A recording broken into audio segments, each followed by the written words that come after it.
Welcome back to Spirit of Life. I'm Dave McLauchlan. I'm here with Vincent and Prue from Youth for Life. Welcome back to the program, guys.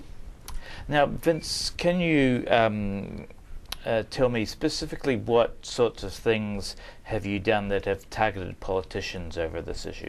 Right, politicians, mainly pickets. For example, some time ago, Premier John Brumby held a campaign in Federation Square called Arrive Alive, which was about promoting safety on the roads following a series of road accidents that had killed some young people. And so we turned up there. Yes, sure, we agree, we want our roads to be safe and young people to survive, but we also want young people in the womb to survive as well. I specifically remember Premier Brumby stating that these young people killed on the roads have a life ahead of them. And I remember shouting out, what about the babies in the womb?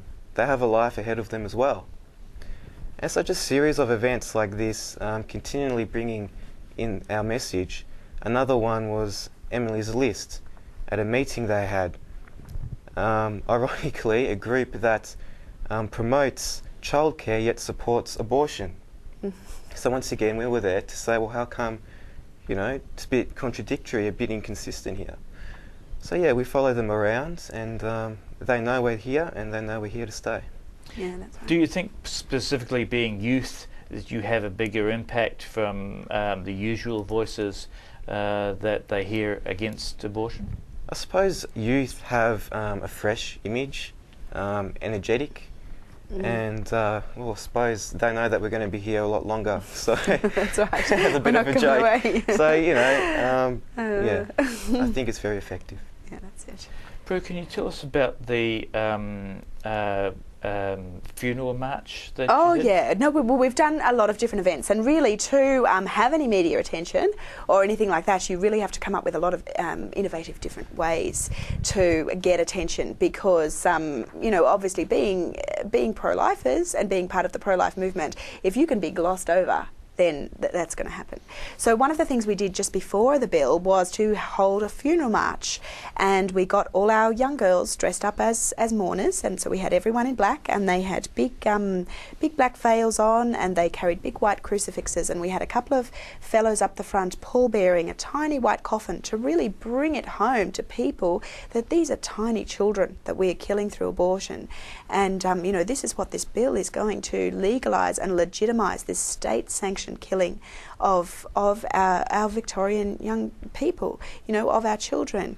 So with our funeral march, we had all our fellas as well with their black outfits on and big black flags, and we actually went around Parliament House a couple of times and settled on the steps eventually, and we had a bugle play the last post, and we had a girl who had actually had an abortion and who has since suffered, the emotional consequences of it. And so she was able to give a little speech and to try and engage the public, in what actually goes on, and to give a real visual kind of an outlook for everyone. This is really what's happening, and we've employed the use of a little coffin on several occasions. We've had other vigils where we've had the coffin to really bring it home to people that this is what's happening to our children, and our unborn aren't afforded the dignity of a little white coffin. Like, people don't like to look at it. They like to, the abortion issue is a very hidden issue. You just sort of stick it under the bed and and there you are. But we want to bring to the public's attention that the reality of abortion. Just briefly, what sorts of things have you got planned in future? In future, we want to bring over more speakers from America and more speakers from Ireland. We want to adopt a clinic so that we can really get out the front of that clinic and try and help women as they're going in, by giving them gifts and giving them alternatives, because we're really about being a positive influence on these women and saying to them, you do not have to kill your child. There's an option for you. We'll be here to help you. We'll, put you in contact with people who can help you with anything that you might need. So yeah, we have an array of speakers and things organised, and a lot more events in the pipeline. So do check us out at our website. On that note, we've come to the end of the program. Thanks for coming Thank you, David. Yeah, thank you for having us.